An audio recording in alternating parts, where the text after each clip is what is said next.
I want to welcome all of you now to our Revelation study in chapter 10.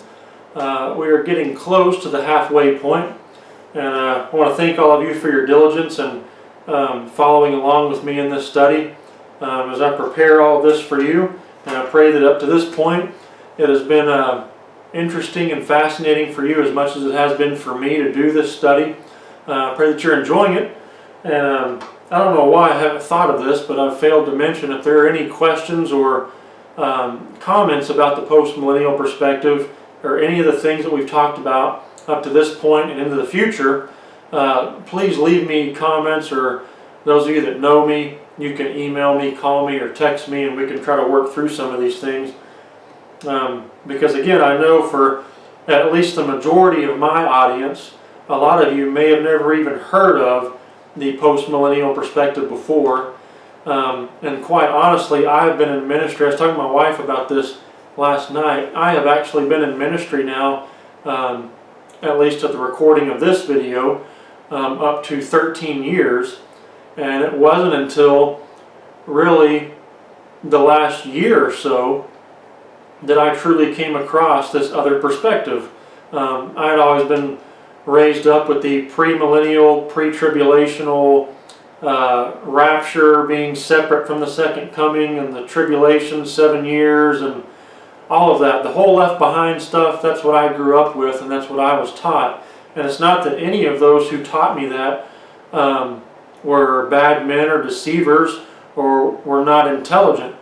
Again, this is eschatology. It's discussion of end times and last things, events, and really last things, not necessarily end times.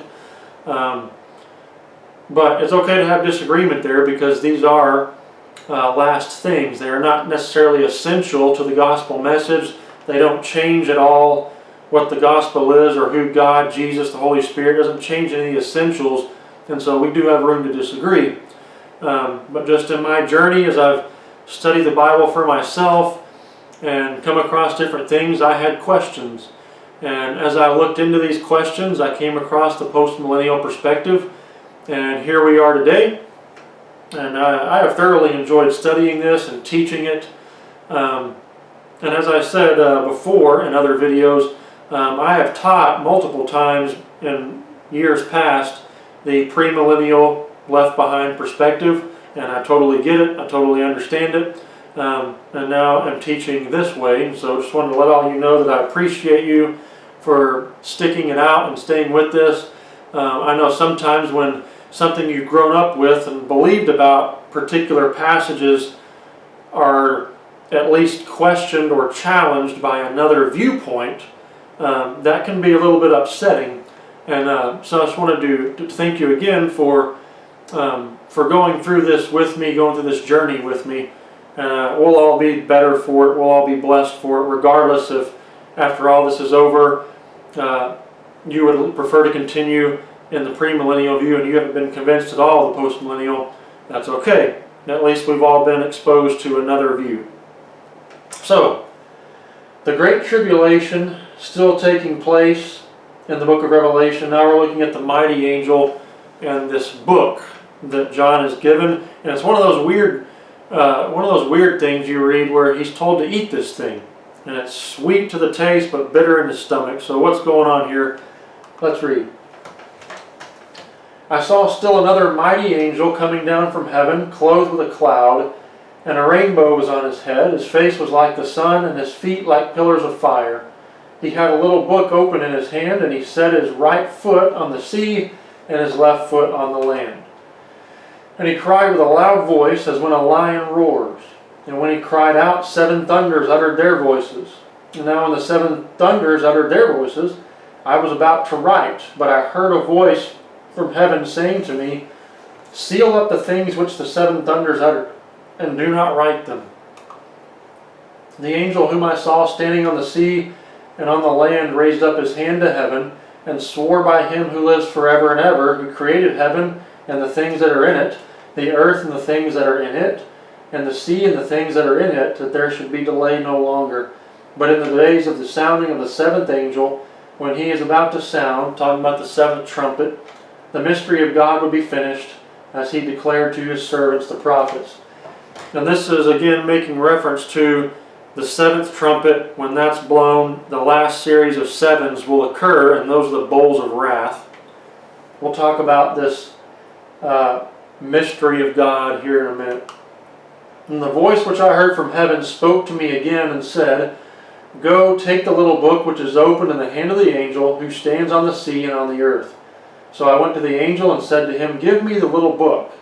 And he said to me, Take and eat it, and it will make your stomach bitter, but it will be as sweet as honey in your mouth. And then I took the little book out of the angel's hand and ate it, and it was as sweet as honey in my mouth. But when I had eaten it, my stomach became bitter. And he said to me, You must prophesy again about many peoples, nations, tongues, and kings. And as we know, the book of Revelation doesn't end here at chapter 10, so indeed, he has much more to prophesy. So, looking at this mighty angel, this little book, and John being told to eat it in this vision, this isn't something literal, but in this vision, in this revelation of Jesus, he's told to eat this little book, and it tastes sweet like honey in his mouth at the beginning, but then as he ingests it and it goes down to his stomach and in his bowels, it becomes very bitter to him. Not a good feeling. So, talking about chapter 10. In the postmillennial perspective, this scene depicts Jesus as the messenger. He is the mighty angel that we're talking about here. And if that seems to be kind of puzzling to you right now, we'll talk about why we get that, or why that is the answer we come to in the postmillennial perspective. But this scene depicts Jesus as the messenger, the mighty angel. He is the angelos. That's the Greek word used there, which is another word for messenger. Very similar to when he talks about the angels of the seven churches and the letters to be delivered to the angel of that church. We talked about them being the messengers of those churches, which is another way of saying the pastors. So Jesus here being represented as the mighty angel, or the angelos, or the messenger.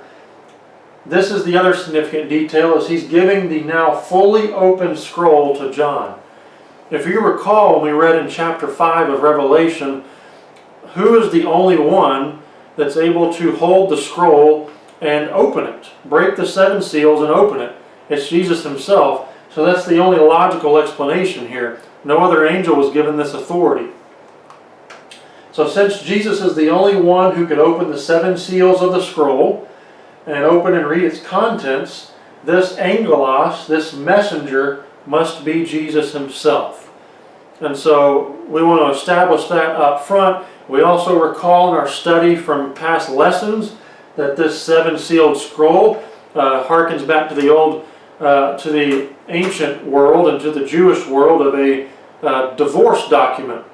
And so these seals have been broken, and this is the official document of divorce, God divorcing himself from the old way, from his people for a time, and now turning to the Gentiles because of their continuous rebellion and idolatry against him, and then ultimately killing the Messiah, his son Jesus. And so this message of this scroll that's now being handed to John to, of course, eat, is the ending of the old way, the ending of Jerusalem as they knew it, the ending of the temple system as they knew it, and now the new way has come, the time of the Gentiles, which we'll continue to study as we go through this. So let's look at the verses. This is not very long of a study. And again, here's what I just spoke of. Sometimes I say the answer before I even give you what I wrote. But the message of the scroll is simple. The time of the old way, Israel, is over, and the new way, the time of the Gentiles, has come. The final judgment on Jerusalem and on the temple is now at hand. We've been talking about this through this whole thing. The seals that were broken, all these judgments, were visions given to John to show what was coming, because he was given these visions all before 70 AD. And so now is the time. Now is the time where this is about to happen. It's on the doorstep. So, verses 1 and 2. We read this. A mighty angel, he's clothed in a cloud. He has a rainbow on his head. His face is like the sun, his feet are like fire, and he has this little book in his hand, and his feet are on land and sea, showing his obvious power, his stature, his dominance, his authority on both land and sea. And he's standing up. He's a large angel, so he's also masters the air. But this is a description similar to the description we see of Jesus back in earlier in Revelation, verses 13 through 16, where we see King Christ revealed. He's holding also the fully open scroll, or that little book. Another way of talking about a little scroll. And the word little book is the Greek word that refers to a little book. So he's holding this fully open scroll, which only Jesus was doing in the previous vision in Revelation chapter 5. So that's where we land on. It has to be Jesus here. In verses 3 and 4, we read about his voice, how he cries out, and it sounds like as when a lion roars. And then you see the seven thunders uttered their voices. They said, seal up what the seven or he says, seal up what the seven thunders have uttered. So here's another series of sevens and the seven thunders, and these seven thunders have voices, and since we've established that this is Jesus, these seven thunders, these seven voices are around Jesus. So further, this is what this is further imagery, letting us know that this is Jesus by the way his voice is described as the roar of a lion. He's known as the Lion of Judah. His voice has been described in other places as like the sound of many waters, this roaring, this gushing sound, this powerful sound. And so that describes him. But you also have now the presence of the seven thundering voices. You go back to Revelation chapter 3 verse 1, you see that Jesus walks among the seven spirits. So it's no coincidence that the sevens are around this mighty angel or around Jesus, and these sevens have voices. It's the Holy Spirit. Verses 5 through 7. Oh, and I don't want to forget this as we're talking about this. I don't want to read past this. He's told, as these seven voices are thundering and uttering things, John obviously hears words, and he's hearing things that he wants to write down, but he's told very quickly, seal up what the seven thunders uttered. Do not write down, do not tell anyone what you just heard. And so the idea here is, in the post-millennial perspective, that what John has just heard is he is hearing, because the judgment is now at the doorstep of Jerusalem, the siege is about to take place, and the horrendous things that we just read about in previous lessons and in chapter 9 with the demonic activity, the Romans coming in, killing indiscriminately, destroying the city, destroying the temple, and all the stuff that Josephus writes about with the mother killing her baby and eating it, and the different things of madness that take place. It's believed that those are the things that John is hearing about from these seven voices from the Spirit. And to spare John's hearers, to spare them of this, what would be absolutely terrifying message, he just says, don't write down these things that you're hearing. These will be experienced in history very shortly. And so we'll just allow for the experiences to take place, not so people have something so fearful to look forward to that the stress and anguish itself strikes them dead in a way. So there's at least a little bit of grace here that you're seeing by God. So these things here, it's a possible explanation of what would take place, because we've already read what Josephus talked about and what Tacitus talked about. As one writer notes, Dr. Kenneth Gentry wrote, these things here, if you were to read about barbarism and cannibalism, and if you were to read about this demonic activity and what all it would bring into your city, how people would be killed, it would just be too terrible and too grotesque for people to handle. And so, in what could be a little bit of act of mercy, God is saying, John, don't write any of that stuff down. We'll let that go. Just record that this judgment is coming. Verses 5 through 7, another section here. We're talking about Jesus. So Jesus swore by him who lives forever and ever, who created. So we know we're swearing by God, that there should be delay no longer. But in the days of the seventh trumpet hasn't been blown yet, the mystery of God will be finished as he declared to the prophets. So there's a lot going on here. But first off, what you see is Jesus swearing by him who lives forever and ever. Jesus is swearing by God himself. He's swearing by himself. And since God is a Trinity, the Holy Spirit would be involved. But here's the two witnesses that God's law requires for a valid and credible testimony in a court of law. And so this is simply showing that the testimony of Jesus is true, it's trustworthy, it will happen, it is credible, that these judgments are going to take place, they're going to happen. And so the Lord has been patient in bringing his judgment on Jerusalem and the persecutors of his church. We saw that with the cry of the martyrs, when, God, are you going to finally judge these people? Now is the time to fully answer the cries of the martyrs. So the seals have showed us through, John has been shown through the seal judgments what's coming.